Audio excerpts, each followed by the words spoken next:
Assalamu alaikum jama'a, barkamu da warhaka, barkamu kuma da wannan lokaci. Abdul Sa'ad ke magana, ci gaba da tutorials namu akan abin da ya ganganci cryptocurrency a wannan YouTube channel namu, wato Abdul Sa'ad. And in case if you don't know me, wannan ne lokaci na farko da ka fara zuwa wannan channel namu, sunana Abdul Sa'ad. I'm not a financial advisor. I'm always trying my best to give you updates about cryptocurrency, all altcoins, dukkan wani abu da ya danganci altcoins. Ina kokarin in nuna muku wasu abubuwa waɗanda suke ilimi ne dangane da wannan abu.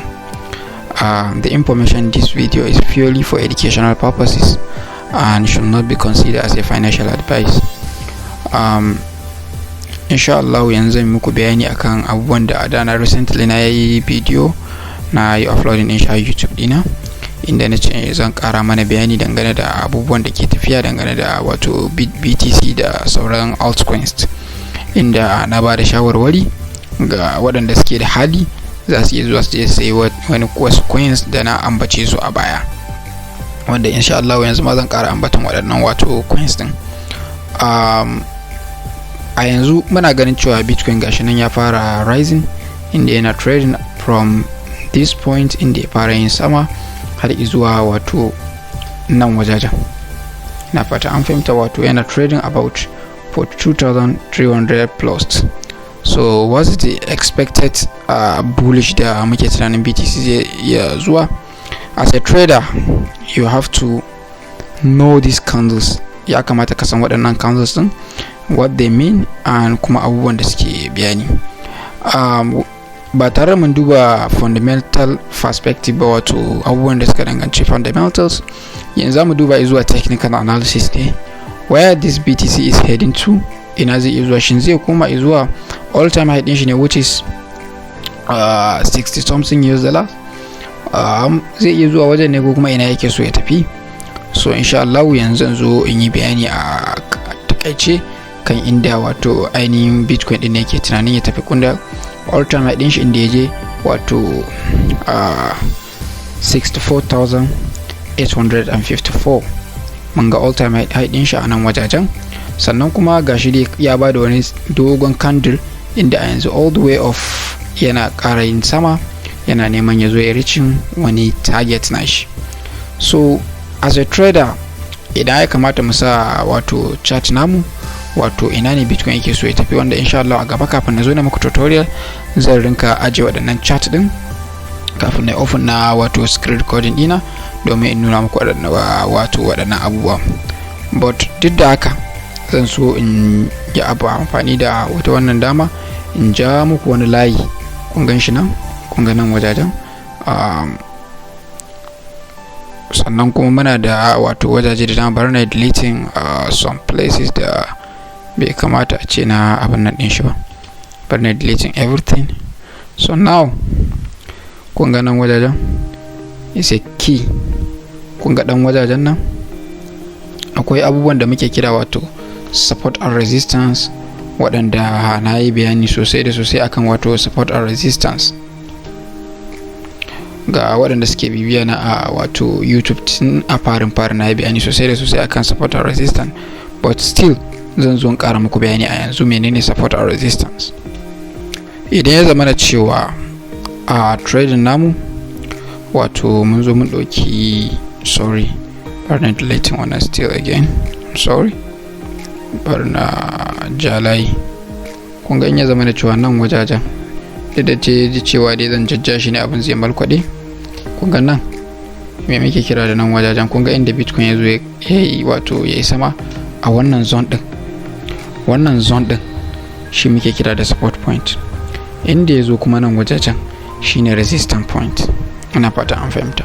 Sannan idan ya yi breaking din wajen nan ya zo nan sama, kun ga nan wajajen akwai wani point da nake gani a nan wajajen, wanda shi ma is a way da wato ina gabar da yin amfani da wannan abarin ka jijjin shi zuwa daga can domin kwa in ji shi zama da cewa ya fita daga wajen gaba ɗaya. Sannan kuma ga wani waje na da zan nuna muku wasu abubuwa na ilimi a wajajen nan insha Allah a halin yanzu. Sannan kuma akwai wani dan karamin support da ya zo ya bada a nan wajajen, duk da cewa market din bata yi bada wasu abubuwa da muke tunanin wannan ba, but bar na dan zana shi, amma still wannan is invalid na fata an fahimta, is invalid, ba za mu yi amfani da shi ba. So now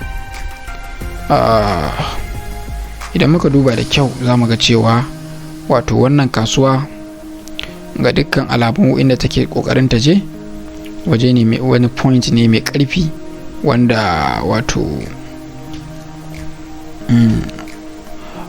wani point ne wanda traders ya kamata su sa a ransu cewa point ne wanda market take neman ta je, wanda point ne na tsakanin trading din support and resistance. Waɗanda suka riga suka san shi sun san me muke nufi da wannan abubuwan. Shi support ba da ku ga mai da shi small time frame, ku ga inda na sa wannan chart din, kun gani duk da dai muna kan 1 hour candle ne, but probably abin nan koda zai faɗi BTC, I'm thinking idan ya zo nan wajajen it will literally drop to this point, which is this one, before it may continue going off. Dukkan waɗansu support and resistance yawanci in BTC yana retesting a wajen yakan ba da wasu points waɗanda as a trader ka riga ka gane waɗannan abubuwan da nake magana. So yawanci me muke yi, muna buying at support sannan muna selling a resistance ga waɗanda suke trading future trading kenan, wato ba waɗanda suke spot trading ba.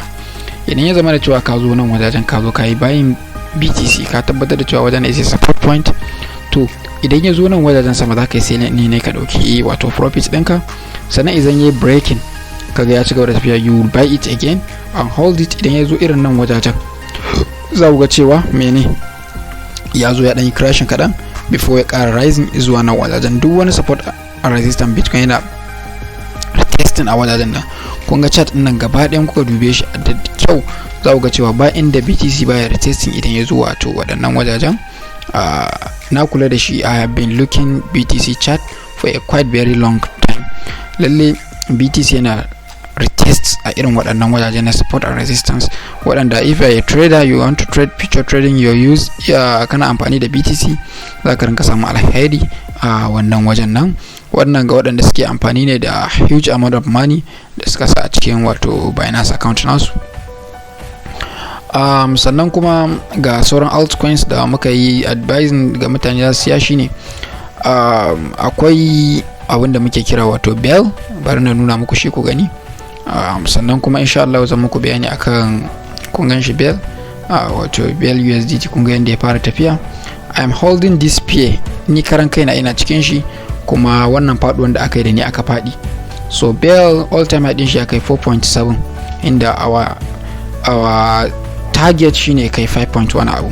Currently is trading about 1.9459, so is a good opportunity for those who want to buy it su siye shi a nan wajajen da mun fara ganin wato kasuwar shi ta fara yin armashi, wato ta fara tashi.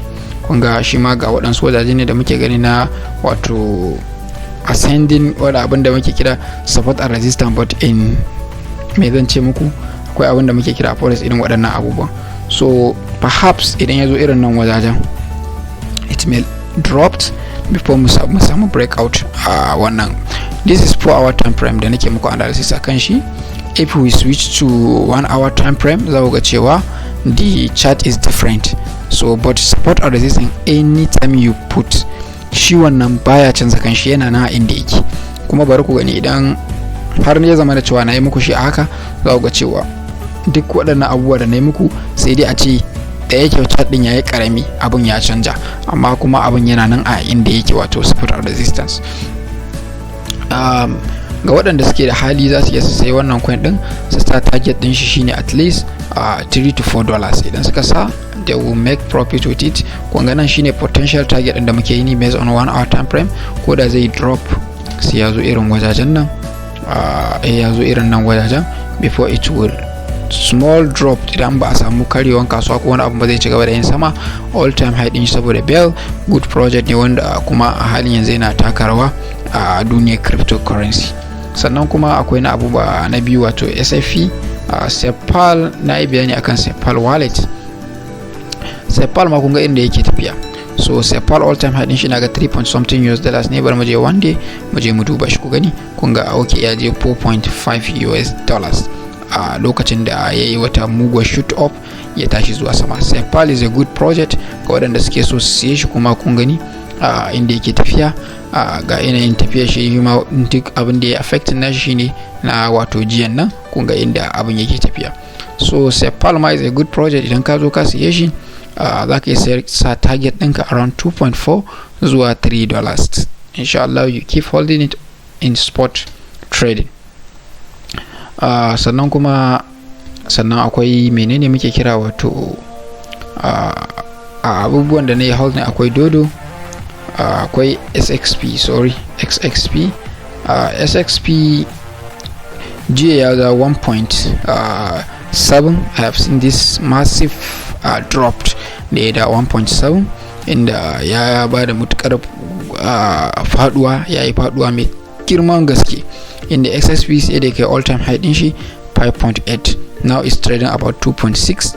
so with target of zai iya zuwa wato nan wajajen, kun ga wajen nan zai iya zuwa wajen nan wato nan wajajen shi ma wato 4 dollars. So now if you put your money into it, you get ×2 of your money. In Allah ya yi, this is not advice, ban ce dole ko ba zai iya sa wannan kudin ba. So this is just an analysis for you guys. Then the answer drop na BTC Abubuwa kuma they have now started to recover. So what we expect is that they should go back to their all-time trading prices now. So what we are expecting kenan.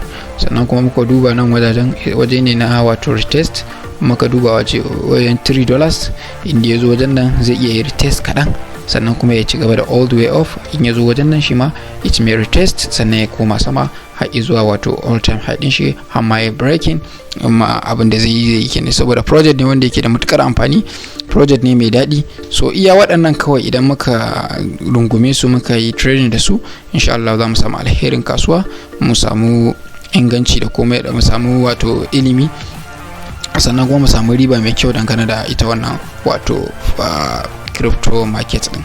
Sannan insha Allah yanzu muku bayani akan future trading, ko da kina ga lokaci a danja, barna bashi haka, inda bashi haka insha Allah zuwa dan wani lokaci zan zo yi bayani akan future trend. Da na ga comment section below kuna ta tambaya akan future trend, ba ku gane inda abubuwan yake ba.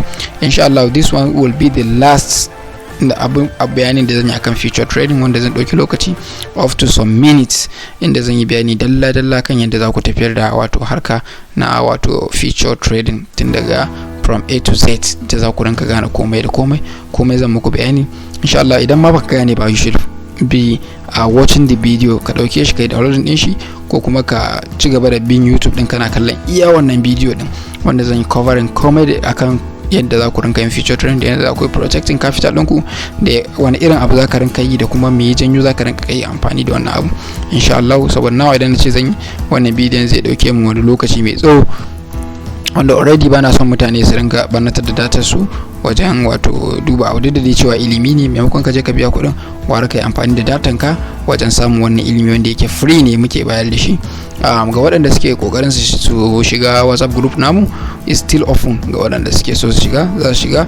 A nan wajen lalle muna da professionals waɗanda suna guiding din mutane dangane da wani matsaloli da suka samu, ko da ni ban sa baki ba. They are professionals, muna da mutane waɗanda sun understanding crypto very well, suna kuma guiding na mutane kan waɗannan abun da basu gane ba. So da wannan nake cewa sai an jima, kada ku manta ku yi subscribe na wannan channel din da musa, dan ku yi likes na wannan bidiyon namu. If you have any questions za ku yi shi a description na wato wannan bidiyo din da yake kasa.